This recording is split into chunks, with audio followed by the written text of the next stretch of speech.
The car was already burning when Amara saw the boy's hand against the window. She had 18 minutes to get to her scholarship interview, 18 minutes to escape poverty, 18 minutes to become the first person in her family to go to college. The folder in her hands held 4 years of perfect grades, 4 years of working double shifts, 4 years of one single dream: Stanford. But the boy was screaming. Amara didn't think about the interview. She didn't think about Stanford. She didn't think about the phone in her pocket, the one with all her documents, melting from the heat. She just ran, broke the window with her shoe, dragged him out as the flames reached the gas tank, held him while he coughed smoke and blood. When the ambulance came, she was already gone, running toward a future that no longer existed. What Amara didn't know, she'd just saved the son of the most powerful man in the city. And he was watching. Amara's alarm went off at 4:30 a.m., not because the interview was early, but because she had a shift at Garden Street Diner that started at 5. She moved quietly through the apartment. Her mother, Maria, was asleep on the couch, still in her hospital scrubs from the night shift. Amara pulled a blanket over her shoulders and left a note on the kitchen counter. "Today's the day. Love you." The diner was empty except for Mr. Kowalski, who came every morning for black coffee and wheat toast. He left a $5 tip on a $3 check. "Big day today?" he asked, noticing her carefully pressed blouse hanging in the back. "Scholarship interview. Stanford." "Stanford?" He nodded slowly. "That's a long way from here." "That's the point." At 10:47 a.m., Amara clocked out. Her manager, Ruby, squeezed her hand. "Go get it, baby. Show them what Southside girls are made of." The bus was late. It was always late. Amara stood at the stop, folder clutched against her chest, rehearsing answers in her head. "Why do you want to attend Stanford?" "Because I want to build systems that work for everyone, not just people who can afford them." "What's your greatest weakness?" "I care too much. I can't walk past someone who needs help." She checked her watch. 40 minutes until the interview. Plenty of time. Across town, Connor Mitchell woke up angry. The argument with his father had started at breakfast and hadn't really ended. It just ran out of room in the conversation. "Your grades are slipping," Richard Mitchell said, not looking up from his tablet. "Yale won't accept mediocrity." "I don't want Yale." "Then where do you want to go?" "I don't know. Somewhere that doesn't feel like another version of this." Richard finally looked at him. "This?" He gestured at the marble countertops, the floor-to-ceiling windows overlooking the estate grounds. "You mean comfort? Security? Opportunity?" "I mean expectation." Connor pushed back from the table. "I'm not you, Dad." "No, you're not." The words hung in the air like smoke.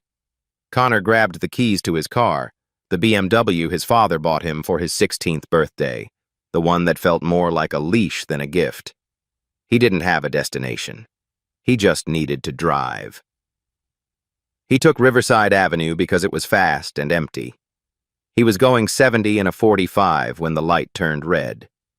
He didn't see it in time. The utility pole came out of nowhere, or that's how it felt. Metal screamed. Glass shattered. The airbag hit Connor's chest like a fist. Then silence. Then smoke. He tried the door. Jammed. The window wouldn't budge. The smoke was getting thicker, black and choking. He could taste metal in his mouth. Blood or fear, he couldn't tell. His phone was somewhere on the floor, out of reach. The car was tilting forward, the hood crumpled against the pole. Something was hissing. Something was dripping. He pressed his hand against the back window and screamed.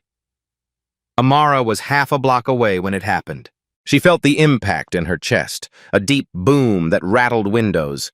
She turned and saw the smoke rising, thick and black. People were already gathering, phones out, filming. Nobody was moving toward the car. Amara checked her watch. 18 minutes.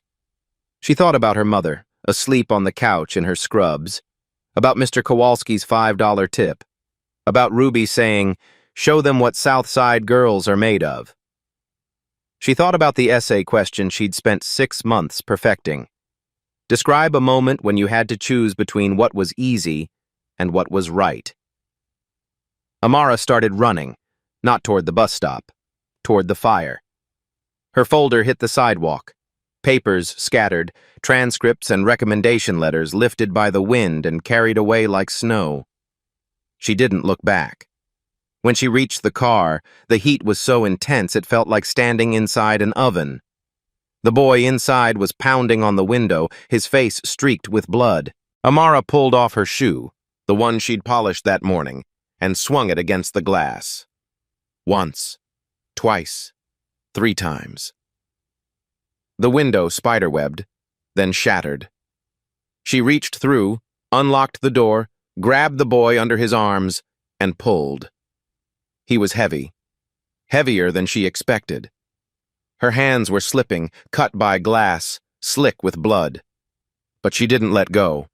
She dragged him onto the sidewalk just as the flames reached the gas tank. The explosion threw them both forward. Amara covered the boy's body with her own until the heat subsided. When she looked up, her phone was melting in her back pocket. Her white blouse was black with soot and red with blood. The boy was breathing. Amara heard sirens in the distance. She stood up, legs shaking, and started running again. Toward the bus stop. Toward her interview. Toward a future that was already gone. Amara arrived at the scholarship office 23 minutes late. Her hands were wrapped in her ruined blouse, blood seeping through the white fabric. Her face was streaked with ash. She smelled like smoke and gasoline. The receptionist looked up from her computer, eyes widening.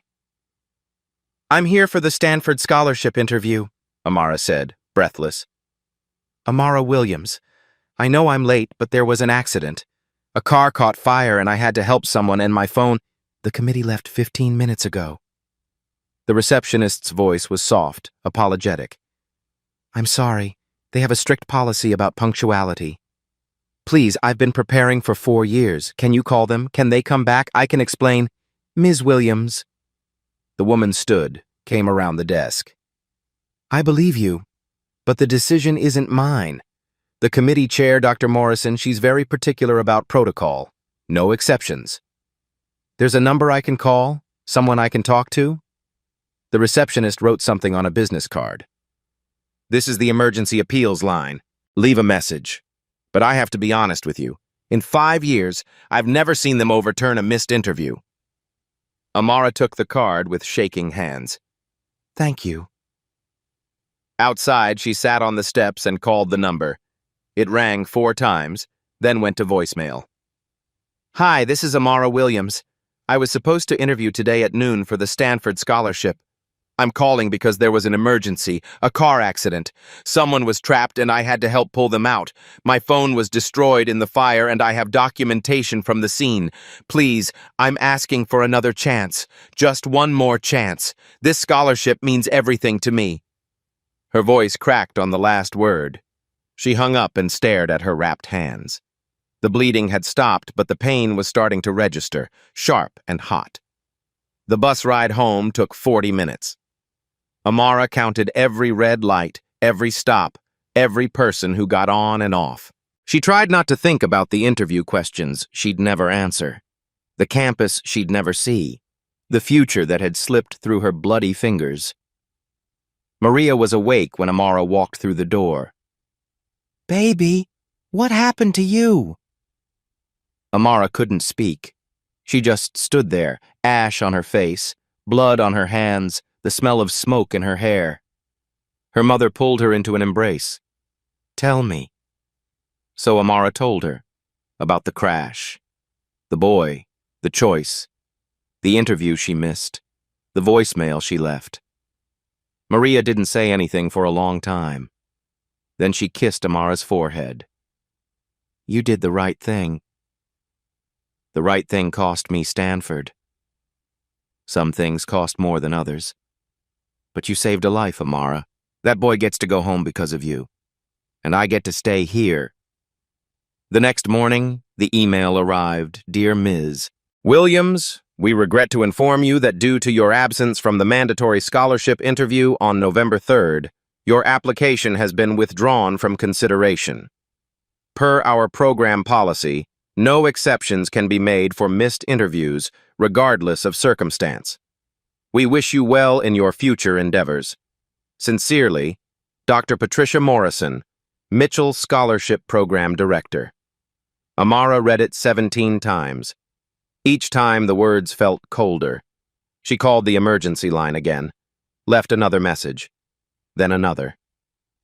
On the third call, a woman answered. Mitchell Scholarship Program, this is Helen. Hi, yes, my name is Amara Williams. I left messages about my missed interview. I was in an emergency situation and I have proof. Hospital records, police reports. I'm begging you, please just let me explain to someone. Ms. Williams, I have your file here. Dr. Morrison reviewed your messages. The policy is very clear, no exceptions. But I saved someone's life. That's admirable, but it doesn't change our policy. Can I speak to Dr. Morrison directly? She's unavailable. I'm sorry, but the decision is final. The line went dead. Amara sat on her bed, staring at the email on her phone. 4 years of perfect grades. 4 years of double shifts and borrowed textbooks. 4 years of being told that hard work and merit mattered. All of it erased by 16 words. No exceptions can be made for missed interviews, regardless of circumstance. Her mother found her there an hour later, still holding the phone. They said no, Amara whispered. Maria sat beside her, wrapped an arm around her shoulders. They didn't speak. There was nothing left to say. What neither of them knew was that across town, a 16-year-old boy was waking up in a hospital bed, asking the same question over and over. Who saved me? What's her name? I need to find her. And in a corner office downtown, Richard Mitchell was watching security footage on repeat. The girl in the white blouse running toward flames. The girl his institution had just thrown away. Connor woke up with questions no one wanted to answer. Who pulled me out? He asked the nurse. A young woman. She left before the paramedics arrived. What was her name? I don't know, sweetie. But she was very brave. His father sat in the corner of the hospital room, typing on his phone. Richard had arrived 30 minutes after Connor was admitted, still wearing his suit from a board meeting. Dad, did they find her? The girl who saved me? Richard looked up briefly. The police have her statement. She did her civic duty. You should focus on healing. Someone got hurt because of me, and you want me to just focus on healing? Connor, you were in an accident. None of this is your fault. But it felt like his fault. The argument, the anger, the speed, the red light he didn't see. On the third day, a security guard named Marcus stopped by Connor's room. You're the kid from the Riverside crash, right? Yeah. I pulled the parking lot footage. That girl didn't hesitate. Just dropped everything and ran straight into the fire. Marcus shook his head. Most people were filming. She was the only one who moved. Can I see it? Marcus glanced at the door. Come by the security office when you're discharged. 2 days later, Connor stood in front of 3 monitors, watching himself almost die. The footage was grainy but clear. The SUV hitting the pole, smoke pouring from the hood, people gathering at a distance, phones raised. Then her. A girl in a white blouse, running toward the wreckage. She didn't slow down, just pulled off her shoe and started smashing the window. Marcus froze the frame. See her hands? Bleeding. Glass everywhere. But she doesn't stop.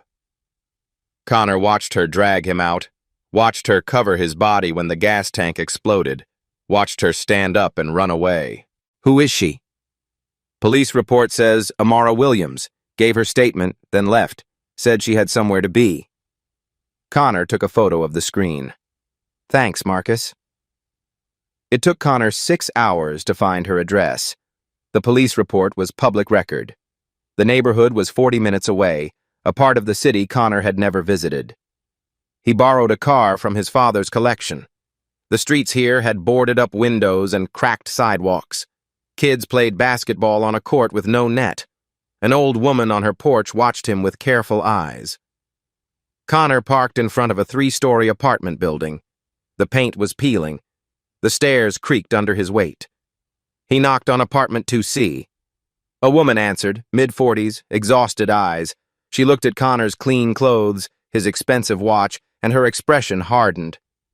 "Can I help you?" "I'm looking for Amara Williams." "Who's asking?" "My name is Connor Mitchell.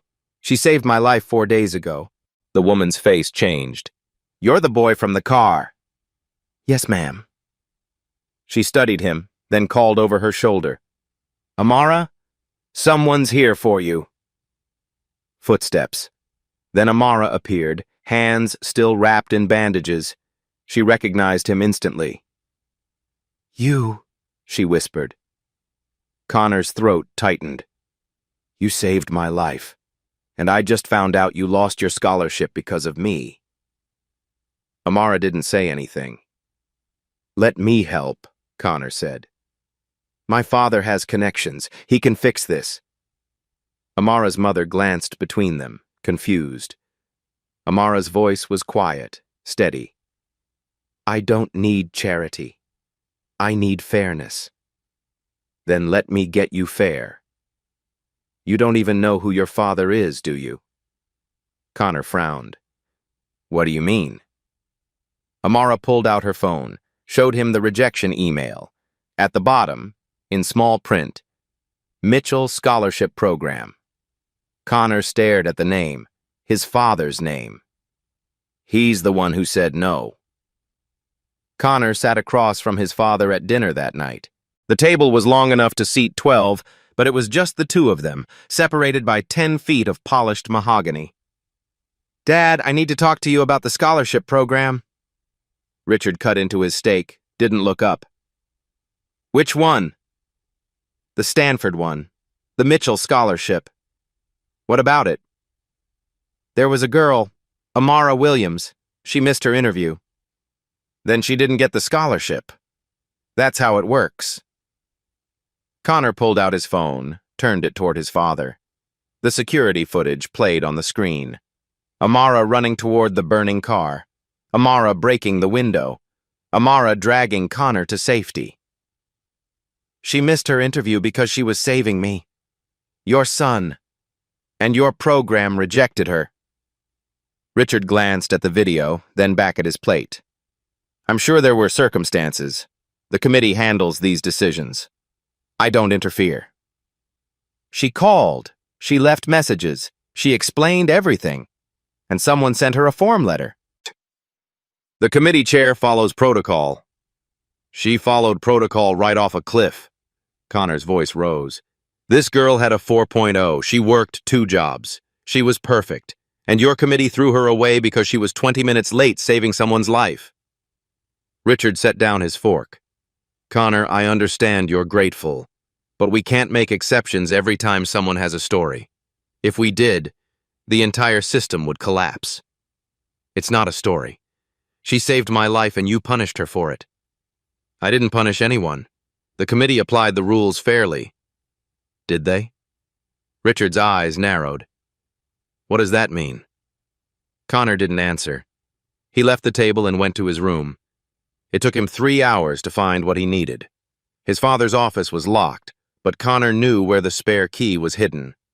He slipped inside at 2 in the morning and opened the filing cabinet marked Scholarship Committee, Internal. The minutes from the past 3 years were organized by date. Connor photographed every page. September 2023. Motion to grant extension to applicant Jennifer Hartwick. Missed interview. Father is Senator Hartwick. Approved unanimously. March 2023. Motion to waive academic probation for applicant David Carter. 2.8 GPA. Father is Carter Technologies CEO, major donor. Approved 4-1. November 2022. Motion to reschedule interview, 4th time, for applicant Madison Pierce. Mother is Pierce Media Group founder. Approved unanimously. 7 exceptions in 3 years, all for children of wealthy donors. But Amara Williams got nothing. The next morning, Connor dropped the printed pages on his father's desk. You did make exceptions, just not for her. Richard looked at the documents. Where did you get these? Your filing cabinet. You made 7 exceptions in 3 years. Those were unique situations. Unique how? Because their parents donated money? Those families have relationships with the institution. That's how philanthropy works. Donors support programs, and in return, their kids get special treatment, while girls like Amara get form letters. Richard stood. You don't understand what it takes to keep a program running. Those donors fund scholarships for dozens of students. If we alienate them over one missed interview, so money talks. That's the principle. I'm defending sustainability, the real world. No. Connor's voice was cold. You're defending hypocrisy. You give speeches about equality and opportunity, but when it matters, you bend rules for rich people and break poor people with them. That's enough. Senator's daughter gets 4 chances. The CEO's son gets his probation waived, but Amara Williams, who saved my life, gets nothing. Explain how that's fair. Richard's jaw tightened. You're too young to understand. I understand perfectly. I just can't believe you're okay with it. This discussion is over. Connor walked out. But Richard didn't move. He sat down slowly, staring at the committee minutes. He opened his computer and pulled up Amara Williams's application file. GPA 4.0, SAT 1520, essays outstanding, work history 30 hours per week while maintaining straight A's. He clicked on her personal statement. I want to build systems that work for everyone, not just people who can afford them. I grew up watching my mother work 2 jobs. I watched classmates drop out because they couldn't afford books. I watched talented people disappear because they didn't have the same opportunities as wealthier families. Technology can change that. Systems can change that. But only if the people building them understand what it's like to be left out. Richard read it twice. Then he picked up the phone and called the committee chair. Patricia, tell me about the Amara Williams rejection. The girl who missed her interview? She was a no-show. Left a voicemail about some emergency, but we can't set a precedent. Did anyone verify her emergency? We don't typically follow up. The policy is clear. Even if the emergency was legitimate? Patricia hesitated. The policy doesn't distinguish. If we start making exceptions, where does it end? Richard looked at the committee minutes. 7 exceptions. All for donors. I see. Thank you. He hung up and sat in silence. Then he did something he'd never done. He called Amara Williams directly. The phone rang 3 times. Hello? Ms. Williams, this is Richard Mitchell. I'm the founder of the scholarship program you applied to. Silence. I understand you experienced an emergency on the day of your interview. I'd like to offer you a one-time hardship grant, $5,000. It won't restore the scholarship, but it's something. More silence, then quietly. I don't want charity, Mr. Mitchell. I earned that scholarship. The selection process has concluded. This is the best I can offer. Then your best isn't good enough. Her voice was steady, final. Thank you for calling. The line went dead. Richard stared at his phone. In 30 years of running institutions, building programs, making offers, no one had ever hung up on him. He sat back in his chair and realized he had no idea what to do next. Across town, Amara set down her phone. Her hands were shaking. Her mother looked at her. Who was that? The man who owns the scholarship program. He offered me money. How much? 5,000. Maria's eyes widened. Baby, that's... It's not enough. And it's not what I earned. Amara's voice cracked. He's trying to buy me off. Make the problem go away. Maybe he's trying to help. If he wanted to help, he would have given me what I earned. Not charity, not guilt money. She looked at her bandaged hands. I saved his son's life and he offered me scraps. Maria pulled her close. I'm proud of you. For what? Losing everything? For knowing your worth. Connor found Amara 3 days later at the Riverside Community Center. She was tutoring middle school kids in math, her bandaged hands moving carefully across a whiteboard. She saw him through the window, and her expression hardened, but she finished the lesson. When the kids left, she met him outside. What do you want? To apologize. I thought I could fix this. I was wrong about my father. Amara crossed her arms. You tried. That's more than most people would do. There has to be another way. Another scholarship. Another school. I've applied to 14 programs. That was my only full ride. She looked away. I'll figure something out. Community college, work full-time, maybe transfer in 2 years. That's not fair. No, but fair doesn't pay tuition. That afternoon, a local news station picked up the story. Someone had posted the security footage online with the caption, "Hero loses scholarship saving life." By evening, it had spread through the community. The video showed Amara running toward flames while others stood back filming. It showed her dragging Connor to safety, collapsing afterward. The comments flooded in. People were angry. People wanted to help. Small donations started arriving at the community center. $50 from a retired teacher, $100 from a local business owner, $200 from a church group. Within 3 days, the fund reached $3,400. Amara's mother cried when she saw the total. People are good, baby. Some people are good. It wasn't enough for Stanford. It wasn't close. But it was something. Amara wrote thank you notes to every donor. Her hands still hurt, but she wrote them anyway. Across town, Richard Mitchell sat in his office watching the news coverage. The anchor called Amara a hero. The reporter asked why the scholarship program hadn't helped her. His assistant knocked on the door. Sir, people are calling, asking why we didn't make an exception. The optics aren't great. What are they saying? That policy matters more to us than people. Richard turned off the television. We offered her money. She refused. That's not the story they're hearing, sir. Richard stared at the blank screen. He picked up his phone to draft a statement, but his hands stopped when he tried to explain why the rules mattered more than the girl who'd saved his son. He deleted the draft, started over, deleted it again. The invitation arrived by courier. Thick cream paper, Mitchell Academy letterhead, embossed seal. Miss Amara Williams, you are cordially invited to meet with Richard Mitchell regarding an educational opportunity.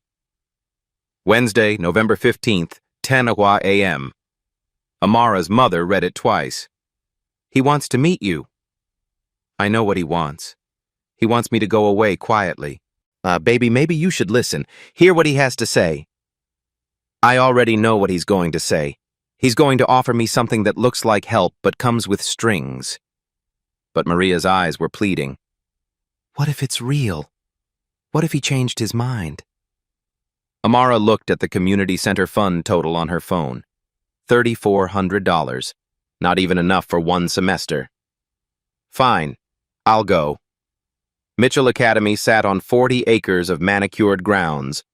The buildings were red brick and ivy, the kind of campus that appeared in brochures about the American dream. Amara rode the bus for an hour and a half to get there. Richard's office was on the top floor of the administration building. Floor-to-ceiling windows, mahogany desk, walls lined with degrees and awards. The room was designed to make visitors feel small. Richard stood when she entered. Ms. Williams, thank you for coming. I almost didn't. I appreciate that you did. He gestured to a chair. Please, sit. Amara sat. Her bandaged hands rested in her lap. Richard returned to his desk and opened a folder. I've reviewed your case extensively. What happened to you was unfortunate. Unfortunate. That's the word you're using. Poor choice. What I mean is, I understand the circumstances were beyond your control. Then why didn't your committee understand that? Committees follow rules.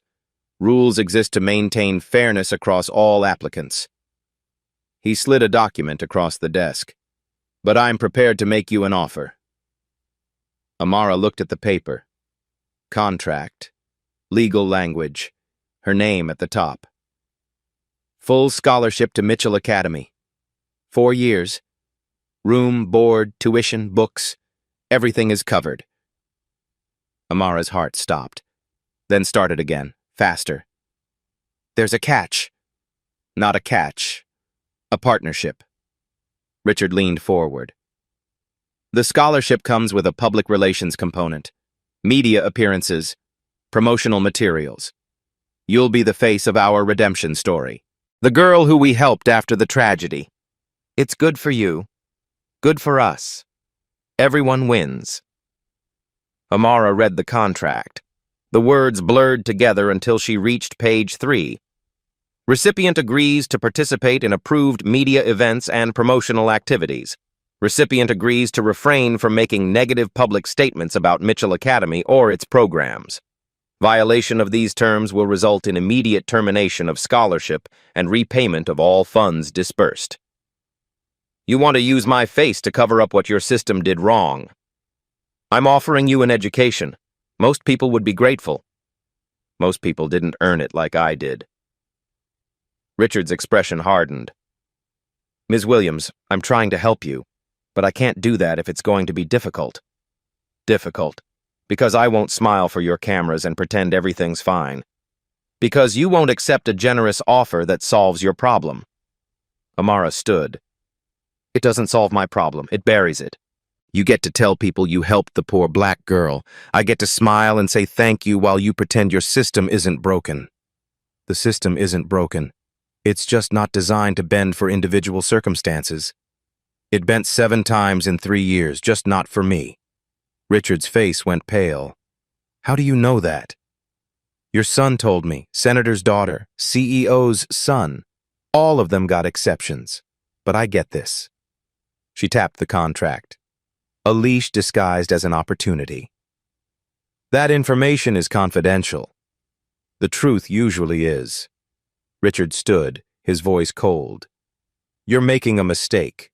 This offer won't come again. Good, because I wouldn't accept it if it did. Amara turned to leave. Wait. Richard's voice stopped her. Take the contract home. Think about it. Talk to your mother. She'll understand what this means for your family. Amara looked back at him. Don't use my mother against me. I'm not. I'm asking you to think practically. Pride doesn't pay bills. This scholarship does. She left without responding. At home, Maria read the contract 3 times. Her hands shook. Baby, this is a full ride. Mitchell Academy is a good school. It's not Stanford. Stanford said no. This is saying yes. With conditions, Mama. Look at page 3. I can't say anything bad about them. Ever. 1 wrong word and I lose everything. Then don't say anything bad. What if they do something bad? What if other students get treated the way I did? I just have to stay quiet? Maria set down the contract. I can't tell you what to do, but we have $400 in the bank. The community fund has $3,400. That's not even 1 semester anywhere. This is 4 years. Free.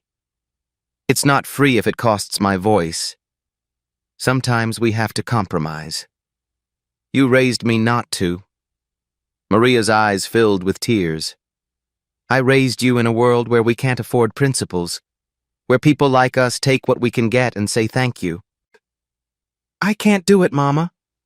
Then what are you going to do? Amara didn't have an answer. The signing was scheduled for Friday. Richard had arranged for the media to be present. Local news stations, the school paper. It was supposed to be a feel-good story, a redemption arc. Amara arrived at 10 o'clock wearing the same white blouse she'd worn to the interview, the one she'd washed 3 times to get the bloodstains out. The office was crowded. Reporters, cameras, Richard's assistant with a fake smile. Richard stood behind his desk. The contract sat in the center, pen beside it. "Ms. Williams, welcome. We're so pleased you're here." The cameras turned toward her. Lights flashed. "Before we begin," Richard said, "I'd like to say a few words about second chances and the importance of helping young people overcome adversity." He spoke for 5 minutes. The cameras recorded every word. Then he gestured to the desk. "Amara, if you'd like to come sign." She walked forward slowly. Her hands were shaking. She picked up the pen. It was heavy, expensive, the kind of pen that signed important things. She looked at her signature line, at the cameras, at Richard's satisfied smile. Her hand moved toward the paper. The door burst open. Connor stood in the doorway, breathing hard. "Wait. Don't sign. Everyone needs to see something first." Richard's face went dark. "Connor, this is not the time." "It's exactly the time." Connor pulled out his laptop. "Before anyone signs anything, you should all know the truth." He plugged the laptop into the projector. The screen lit up behind Richard's desk. And the real story began. Connor's hands moved quickly across the keyboard. The projector screen filled with documents. "This is the Mitchell Scholarship Committee minutes from the past 3 years. Public record. I filed a Freedom of Information request." Richard stepped forward. "Connor, stop this right now." "No. Everyone here should know what kind of program this really is." He clicked on the first document. September 2023. Jennifer Hartwick missed her interview because of family travel conflicts. Her father is Senator Hartwick. The committee voted unanimously to reschedule. She got 3 more chances. The reporters started murmuring. Cameras shifted toward Richard. Connor clicked again. March 2023. David Carter. GPA was 2.8. Failed to meet academic requirements. His father is the CEO of Carter Technologies, major donor. The committee waived the requirement. Richard's face was red. Those situations were entirely different. Different how? Connor pulled up another document. November 2022. Madison Pierce. Missed her interview 4 times. Rescheduled every time. Her mother owns Pierce Media Group. She got the scholarship. Connor turned to face the cameras. 7 exceptions in 3 years. Every single one for children of wealthy donors. He pulled up an audio file. "This is Amara Williams' voicemail to the emergency appeals line, recorded the day after her missed interview." He pressed play. Amara's voice filled the room, shaky but clear. "Please, I was in an emergency room. I have documentation. A boy was trapped in a burning car. I had to help. I'm begging you, just give me one more chance." The room went silent. Connor clicked again. Another document appeared. This is the response she received. Quote, "Policy does not permit appeals. The decision is final." Sent 2 hours after her voicemail. He pulled up the security footage. Amara running toward flames, breaking the window, dragging Connor out, the explosion, her covering his body with her own. This is what she was doing while Jennifer Hartwick got her 4th interview, while David Carter got his probation waived, while Madison Pierce got another extension. A reporter raised her hand. "Mr. Mitchell, how do you respond?" Richard's jaw was tight. These are complex institutional matters being oversimplified. Donor relationships require different considerations. They fund scholarships for dozens of students. "So wealthy families get flexibility," the reporter interrupted. "But a girl who saved a life gets nothing?" Another reporter jumped in. "Did you watch this footage before making your decision?" "Of course. I'm grateful. But gratitude and institutional policy are separate matters." "Are they?" Amara's voice cut through the noise. She stepped away from the desk, away from the unsigned contract. "Or is policy just what you hide behind when it's convenient?" The cameras swung toward her. I didn't come here asking for special treatment. I came here having earned what you promised. Merit. Excellence. Opportunity. Those are your words, Mr. Mitchell. They're on your website. Your brochures. She picked up the contract, held it up. This isn't an opportunity. This is hush money. Sign here, smile for the cameras, never say anything that makes us look bad. Richard stepped forward. Ms. Williams, you're mischaracterizing. I'm reading your own contract. Page 3.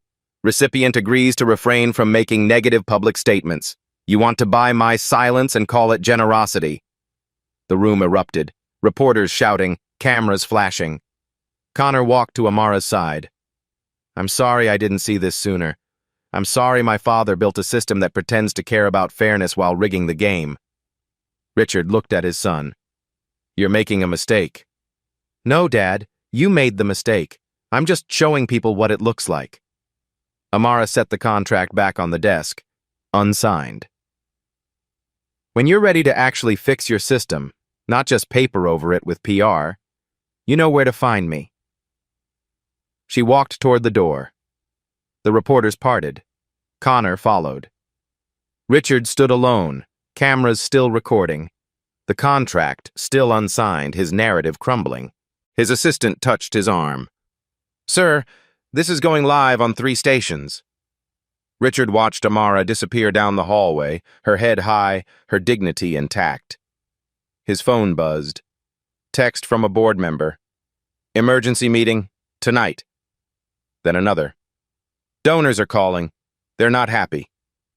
Another. This is a disaster. Richard looked at the projector screen, still showing the 7 exceptions. 7 times he'd bent his rules for money and power, and the 1 time he'd refused to bend them for courage. For the first time in 30 years, Richard Mitchell didn't know what to do next. The story went national by evening. #Justice. For Amara trended on social media. The security footage had been viewed 2 million times. News outlets across the country picked it up. Scholarship program exposed for favoritism. Hero denied while rich kids get passes. Richard's phone didn't stop ringing. Alumni were furious. Donors were threatening to pull funding. The board called an emergency meeting for the next morning, but Richard sat alone in his study, watching the coverage on repeat.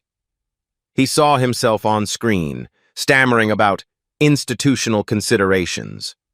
He saw Amara walking away with her head high. He saw his son standing beside her instead of him. Archive footage played next, a speech he'd given 10 years ago at the program's founding. Merit matters, his younger self said. In this program, we don't care about your last name or your bank account. We care about your character, your grades, your potential. We believe in equality of opportunity. Richard turned off the television. The house was quiet. His wife was visiting her sister. Connor hadn't come home. Richard poured himself a drink and sat in the dark. Around midnight, he heard the front door open, footsteps in the hallway. Connor appeared in the doorway. I didn't think you'd come back tonight, Richard said. I didn't plan to, but we need to talk. If you're here to tell me I'm a hypocrite, I've heard it from everyone else. I'm here because I need to understand. Why did you do it? Richard looked at his son. Do what? Build something good and then corrupt it. You created that program because you believed in fairness. I've read your speeches. I know you meant it once. Richard was quiet for a long time. It's complicated. Then uncomplicate it. Richard set down his glass. When I started the program, I had nothing. No donors, no funding, just an idea. But ideas don't pay for scholarships. Money does. And money comes with strings. So you sold out. I made compromises. There's a difference. Not to Amara, there isn't. Richard's jaw tightened. That girl hung up on me. I offered her $5,000 and she refused. It wasn't an opportunity, Dad. It was a bribe. You were trying to make the problem go away without actually fixing anything. I was trying to help. No, you were trying to protect yourself, your reputation, your institution. You weren't thinking about her at all. Of course I was thinking about her. Then why didn't you give her what she earned? Why the contract? Why the conditions? Richard stood, walked to the window. The estate grounds were dark, empty. You don't understand what it takes to run an institution. Politics, the compromises. If I alienate the donors, the whole program collapses. Dozens of students lose their funding. So one girl gets sacrificed so dozens can benefit. That's the math you're using. That's the reality. It's a coward's reality. Connor's voice was hard. You taught me to stand up for what's right. You taught me that character matters more than convenience. But when it actually cost you something, you chose convenience. I chose sustainability. You chose power. You chose comfort. You chose a system that works for you. Connor stood. I watched that footage 20 times today, Dad. I watched her run toward fire while everyone else ran away. I watched her drag me out. I watched her cover my body with hers when the car exploded. His voice cracked. She didn't think about the cost. She didn't calculate the risk. She just did what was right. And you punished her for it. Richard turned from the window. I didn't punish her. You did. You built a system that says her courage is worth less than a senator's donation. You looked at her bleeding hands and said, policy doesn't permit exceptions. The committee made that decision. You let them. You're the founder. You have the power to override them. But you didn't. Not until the cameras were rolling, not until your reputation was on the line. Richard sat back down, suddenly exhausted. What do you want from me? I want you to be the man you told me to be, the man who gives speeches about merit and fairness. That man is an idealist. The world doesn't work that way. Then change the world. You have the power. You have the platform. It's not that simple. It is exactly that simple. You just don't want to pay the price. Richard looked at his son. Connor was 16, but in that moment he looked older, wiser, more certain than Richard had felt in years. If I make exceptions for her, every rejected applicant will demand the same. Good. Let them. Review every case. Look at the circumstances. Build a real appeals process. The donors won't accept it. Then find better donors. Find people who actually believe in what the program is supposed to stand for. Richard rubbed his face. You're asking me to dismantle everything I've built. I'm asking you to rebuild it the right way, or admit that everything you've built is a lie. Connor walked to the door, then stopped. I used to be proud to be your son. I used to think you were someone worth admiring. Prove to me I wasn't wrong. He left. Richard sat alone in the dark. The next morning, he didn't go to the board meeting. He went to Amara's neighborhood. He found her at the community center, tutoring the same group of kids. She looked up when he entered, surprise flashing across her face. Mr. Mitchell. Ms. Williams, can we talk? Privately? She excused herself and led him to a small office in the back. If you're here with another contract, I'm here to apologize, not as the founder of an academy, as a human being. I was wrong. Amara studied him carefully. Wrong how? Wrong in every way that matters. I built a system that was supposed to reward merit and then corrupted it with money. I made exceptions for people who didn't need them and denied them to people who did. I watched you save my son's life and then let my committee throw you away. He pulled out a handwritten letter, placed it on the desk. This isn't a contract. It's an apology and a promise. Amara picked up the letter, read it slowly.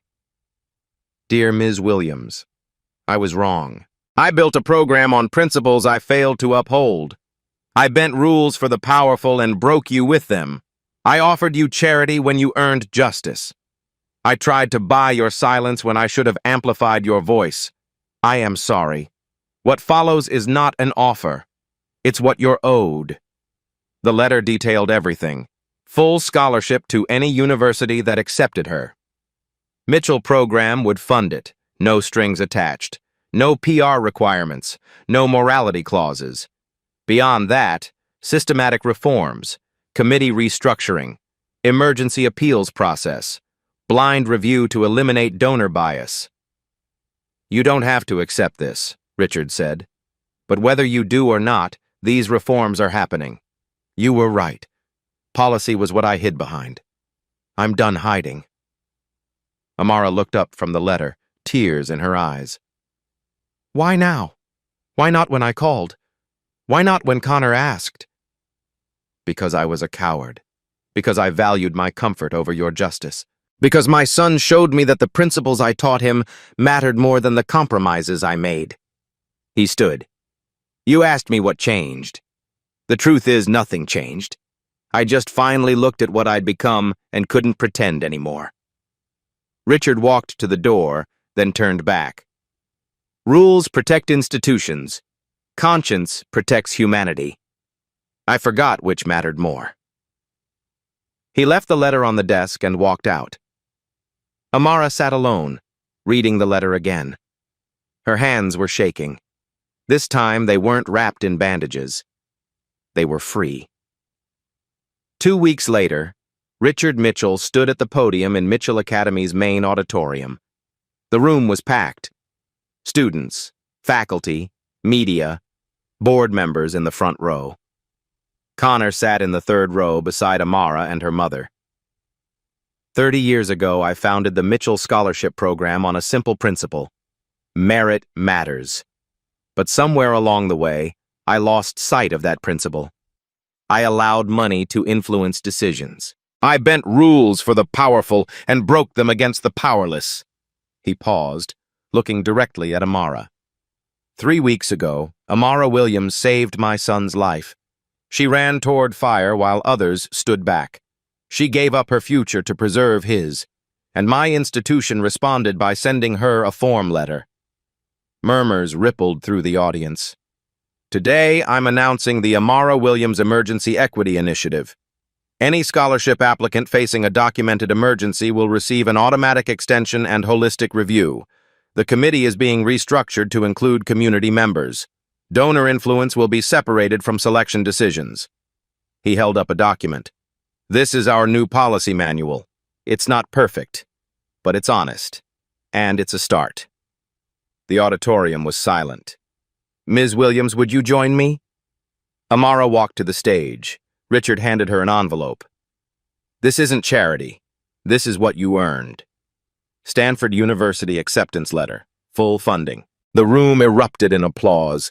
That evening, Amara sat on her apartment steps with her mother. You're really going, Maria whispered. I'm really going. I'm so proud of you, baby. Amara leaned her head on her mother's shoulder. I thought I'd lost everything. You didn't lose anything that mattered. You showed the world what courage looks like. Across town, Connor found his father in the study. The board approved everything, Richard said. The reforms, the funding. Good.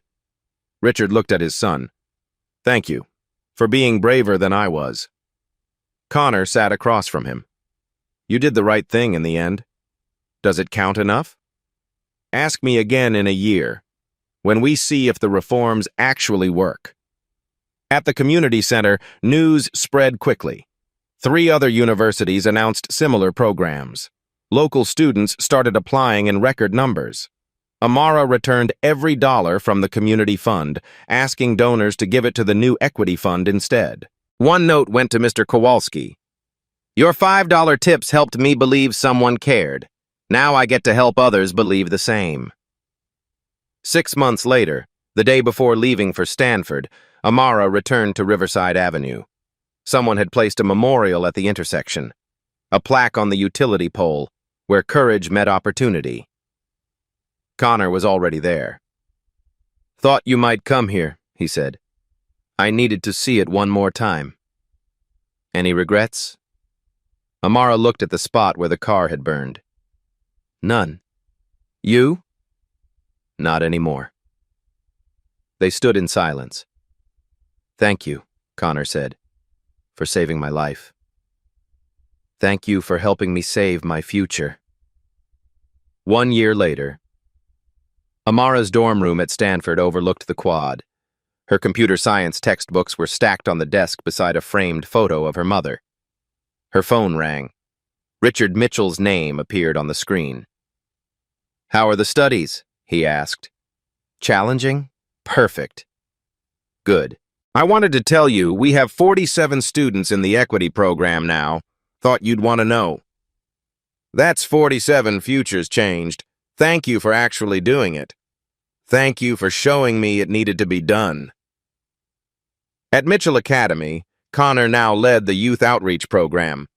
He worked with students from Amara's old neighborhood, helping them navigate applications and essays. One girl asked him, "Did your dad really change his whole system for one person?" Connor smiled. He changed it because one person showed him what he'd lost sight of: conscience. Split screen. Amara in a computer lab at Stanford, coding. Richard reviewing equity program applications, approving 3 more emergency extensions, both working to create opportunity. Amara's voiceover. People ask if I regret missing that interview.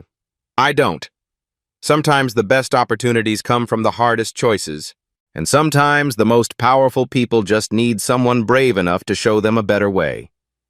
Fade to black. Text overlay. Every year, talented students lose opportunities due to circumstances beyond their control. Institutions can do better. We all can. Share this story. Demand fairness. Create opportunities. Final card. Based on the belief that kindness, fairness, and opportunity should be accessible to everyone. If this story moved you, hit that like button and subscribe to Black Tales Stories for more stories about ordinary people doing extraordinary things. Drop a comment below. Have you ever had to choose between doing what's right and protecting your future? Let's talk about it.